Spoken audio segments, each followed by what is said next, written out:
Good morning everyone. मैंने आपको पहली वीडियो में बताया था घात और घातांक के बारे में। इसी को हम इंग्लिश में पावर एंड एक्सपोनेंट कहते हैं। तो उस दिन तो मैंने आपको बस थोड़ी सी झलक बताई थी। आज मैं इसके एक शॉर्ट वीडियो बताऊंगा कि किस तरह हम घात और घातांक के सवालों क्वेश्चंस को डील कर सकते हैं। ठीक है, मैंने फर्स्ट फार्मूला लिया है, एक फार्मूला लिया है।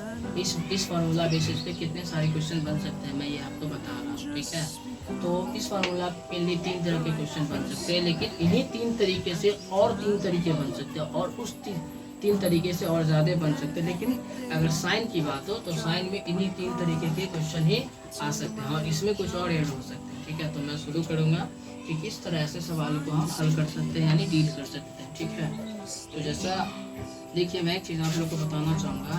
अगर आप अपने मैथ्स को स्ट्रॉन्ग करना चाहते हैं तो you have to learn first formula, because without learning formula you can never become a good student in math. तो you have to learn first formula. किसी भी सवाल को मैथ में हल करने के लिए सबसे जो first step is we have to learn formula.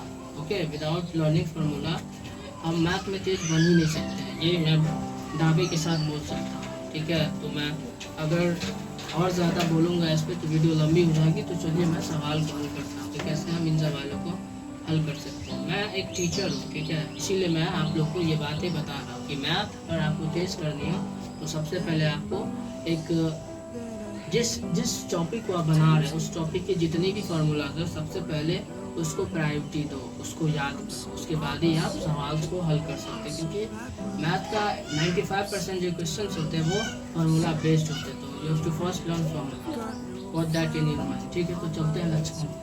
देखिए, मैंने उस दिन आप लोग को बताया था कि अगर किसी भी सवाल में घात और घातांक यानी पावर एंड एक्सपोनेंट में अगर इनके घात इनके आधार सेम हो यानी बेस सेम हो तो इनके पावर को हम जोड़ देते हैं। मैंने आपको पहली वीडियो में बताया था। चलिए, तो मैं इस पे सवाल भी हल करके दिखाऊंगा कैसे हम सवाल को हल कर सकते हैं। देखिए,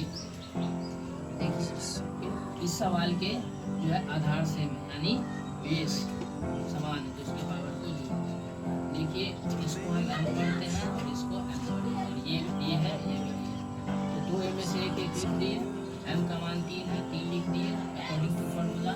there is plus in between m and n, मतलब m और n के बीच प्लस है, मैं प्लस दे दिया। n का मान 5 हो गया और 8 और 3 में 5 जोड़ दिए तो हम 8।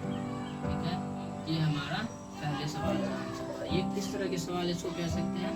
तो ये सवाल, इस सवाल के ऊपर दोनों तरफ पॉजिटिव साइन है। अब हम इस सवाल में देखेंगे कि एक पे नेगेटिव साइन है और दूसरे पे पॉजिटिव साइन है। पावर कुछ भी हो सकते हैं, तो मैं साइन की बात कर रहा हूँ स्पेशली कि अगर साइन प्लस में हो तो इजी हो जाता है, लेकिन अगर साइन एक माइनस एक प्लस में होता है तो थोड़ा सा सवाल क्रिटिकल हो जाता है। तो ज़्यादा प्रॉब्लम नहीं होता है, बस ध्यान से देखिए।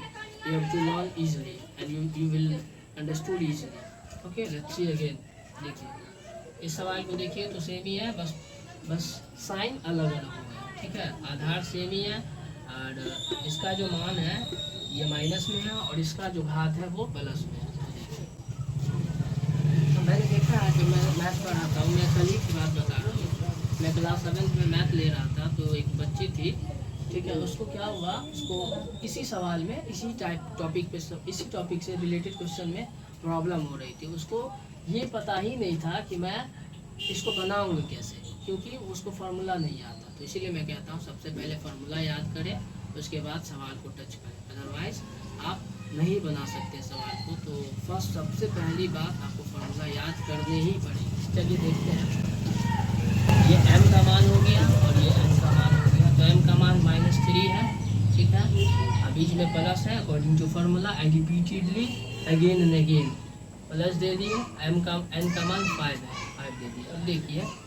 अब देखिए अब बच्चे यहाँ, ज़्यादातर बच्चे मोस्टली स्टूडेंट्स यहाँ आके फंसते हैं साइन में कि अब यहाँ क्या होगा, माइनस प्लस माइनस तो होता है, यहाँ तो घटेगा, लेकिन बच्चे ये भूल जाते हैं कि यहाँ साइन माइनस का होगा कि प्लस का होगा। ये थोड़ा सा क्रिटिकल हो जाता है उन बच्चों के लिए जिनको माइनस प्लस का ज्ञान ना हो। ठीक है, तो मेरी आने वाली अपकमिंग वीडियोज़ में मैं आपको चिन्ह के बारे में भी अच्छी डिटेल में बताऊँगा, ताकि उसके बाद आपको कोई प्रॉब्लम ना हो।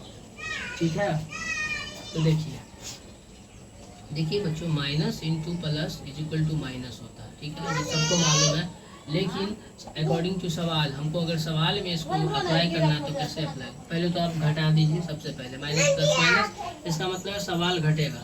तो 5 में से 3 गया तो 2 होगा। अब यहाँ प्रॉब्लम होता है, यहाँ साइन प्लस का होगा कि माइनस में होगा। तो ध्यान से देखिएगा बच्चों, इस कैलकुलेटर देखिएगा कि यहाँ 5 है, यहाँ 3 है। 5 के पीछे प्लस है, 3 के पीछे माइनस है। तो जो बड़ा अंक होगा और उसके पीछे जो चिन्ह होगा वही चिन्ह हो जाएगा। तो बड़ा अंक 5 है कि 3 है? तो आसान, तो 5 है, दिख रहा है आप लोगों को? हाँ 5 है। तो 5 के पीछे प्लस है तो यहाँ प्लस का साइन दे देंगे। आप लोग जानते हैं प्लस हिडन रहता है, प्लस लिखो या ना लिखो एक ही बात है। तो क्या करते हैं, प्लस को हटा देते हैं। ओके, तो ये हमारा 8 टू दी पावर 2 यानी 8 की घात 2 हमारा आंसर हो गया। ओके, अब हम थर्ड सवाल, अब हम जानेंगे कि यदि समान आधार वाले क्वेश्चन पे अगर घात जो है वो अलग अलग हो और चिन्ह एक हो तो हम कैसे इसको हल कर सकते हैं। तो देखिए, इससे टफ थोड़ा ये होगा, लेकिन टफ नहीं है, इजी है। लेकिन बच्चों को इन सब सवालों में प्रॉब्लम होती है। एग्जामिनर जो क्वेश्चन पैटर्न सेट करते हैं वो इन्हीं 3 बेसिस पे सेट कर सकते हैं। हाँ, इसमें और ऐड कर सकते हैं, लेकिन मेनली अगर साइन की बात करें तो इसी तरह साइन वो इसमें ऐड कर सकते हैं। ठीक है, तो आगे चलते हैं। आधार सेम है तो पावर क्या होगा, ये m है और ये n है।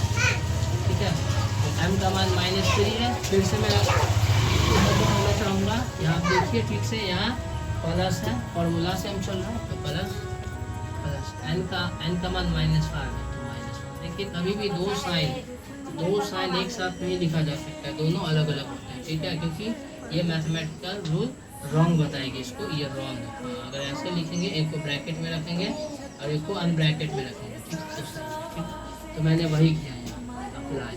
फिर देखिए 8, अब देखिए यहाँ -3, अब प्लस माइनस माइनस, मैंने अभी ही बताया था कि प्लस माइनस प्लस माइनस होता है या प्लस माइनस माइनस ये होता है। ठीक है, तो यहाँ क्या हो जाएगा, -5। अब देखिए, अब यहाँ एक नया चीज़ आ गया, देखिए minus minus minus minus minus plus होते हैं। ठीक है, अगर जोड़ घटाव में आवे, एडिशन सब्ट्रैक्शन में अगर माइनस माइनस आवे तो यहाँ प्लस होगा, लेकिन साइन जो होगा माइनस का ही होगा। लेकिन यही अगर मल्टीप्लाई में आवे, माइनस माइनस इंटू माइनस, तो ये प्लस सीधा प्लस हो जाएगा, इसके पीछे माइनस नहीं होगा। ठीक है, तो समझिए, तो यहाँ माइनस माइनस है, ये जोड़ घटाव में है, इसीलिए यहाँ माइनस होगा। जुटेगा तो इसको ऐड करेंगे, लेकिन साइन रखेंगे ही, -538। ये हमारा आंसर हो गया। तो मेरे प्यारे बच्चों, आज के लिए इतना ही, और मिलते हैं हमारे आने वाले अगली वीडियो में। तब तक के लिए अपना ध्यान रखिए। Stay healthy and stay safe. Have a good day.